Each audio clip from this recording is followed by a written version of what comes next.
You with the one and only boxing guru, aka Wilder Hater. For this episode of Under the Microscope, I'm gonna focus in on my boy Devin the Dream Haney after his big fight against Jorge Linares. Devin the Dream Haney, it was a beautiful performance in my opinion, except for a few flaws that I didn't even expect from Devin. You know, I wasn't looking for that to come out from Devin, to get caught up in what his naysayers or the critics says or his management is telling him to be more fan friendly. Because in my book, that's a no-no. Just be who you are. That's the keys to boxing that a lot of boxers or fans forget about. If you're not a Mike Tyson or Roy Jones or Sugar Ray Leonard, just stay in your own lane. You know, if you're a boxer or a 1-2 guy, you know, you got to just deal with that. You know, if your fans get to booing or you don't make the big millions that they want you to make or expect you to make or something to that nature, you know what I'm saying?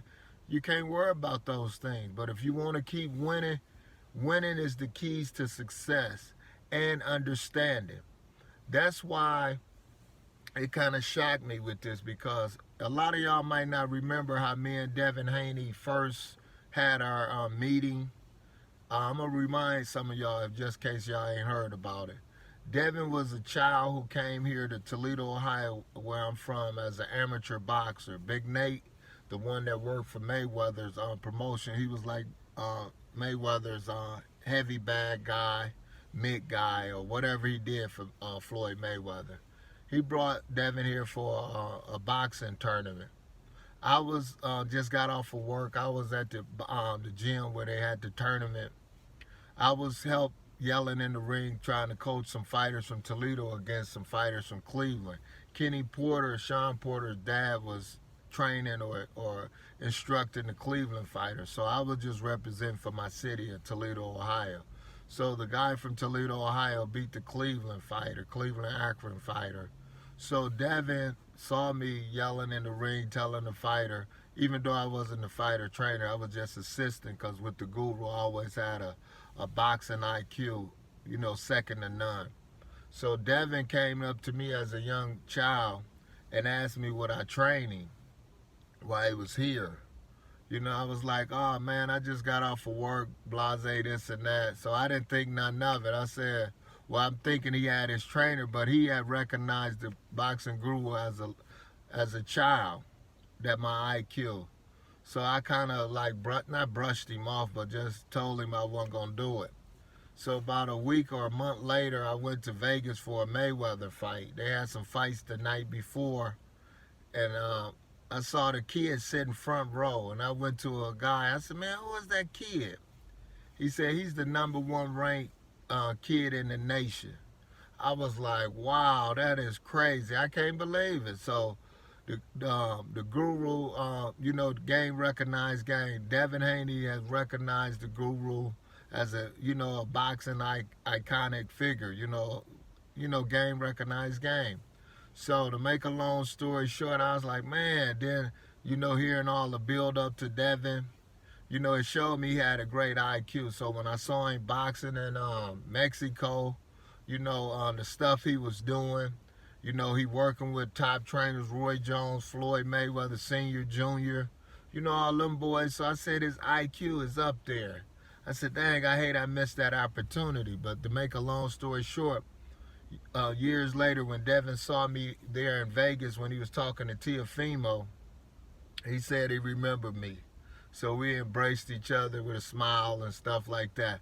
So that was the point of me and Devin Haney. I knew he had the boxing IQ. I knew he was going to be something special, just like he knew I was something special.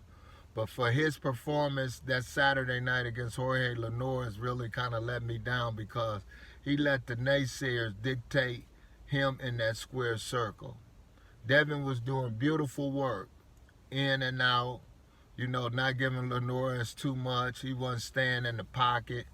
But later in the rounds, I guess as the fight went on, Devin stayed in the pocket and got clipped in that round 10 or 11. So, in my opinion, that wiped away all the good work that he was doing, because I expect more from Devin Haney. I expect him to stick to the game plan at all times and know the art of science of the sport and rely on that, because that will keep you out of harm's way and bring you to victory unscathed. So that's the only flaw that I have with Devin. Devin definitely has to go back, him and Bill, his dad, and work on that. They got to cut this social media out to a distance if it ain't for marketing, but all reading what people saying or what Eddie Hearn's got them saying about, you got to be more fan friendly and all telling these fighters to do something that they're not. That could cause them to get knocked out or lose. No, you don't do that. So that's why fighters need to go in a cave where they don't get caught up in all this other stuff, because it can affect you. What you hear, you start believing it and acting upon. So it's very critical that young fighters like Devin stay focused at all times and stay in your own lane. If you're the guy that ain't meant to have all the millions, but, have a good, decent life, or you ain't a power puncher, just do you.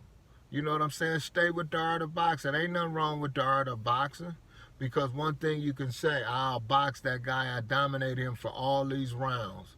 But to get clipped and get hurt, that's a brown spot that everybody gonna remember and try to use that against you, like Teofimo Lopez and Ryan Garcia. Them boys don't want to get in there with Devin Haney, because they know the art of boxing. If Devin stick to it, they can't get off against him. They would never land those punches that Linares, because Devin got a little too relaxed and overconfident because he had dominated them. So, but with Teofimo and Ryan, they won't be able to do none of that, because they can't punch coming forward, because Devin will dance circles around them. So Devin definitely, him and Bill definitely has to go back and focus and stand in your lane, outboxing, and winning the fight. Stay in tip-top shape. You don't have to shoot 1-2s. Sometimes you just win with your jab because they waiting to counter you. So it's very important that Bill and Devin understand this at all times, because this is going to be critical in their future.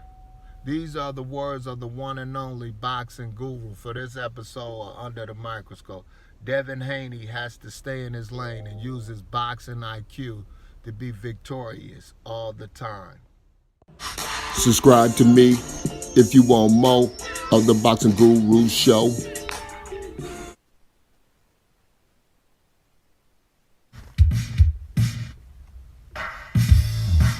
Come get it. Come get it. Come get it. Come get it. Come get it. Come get it.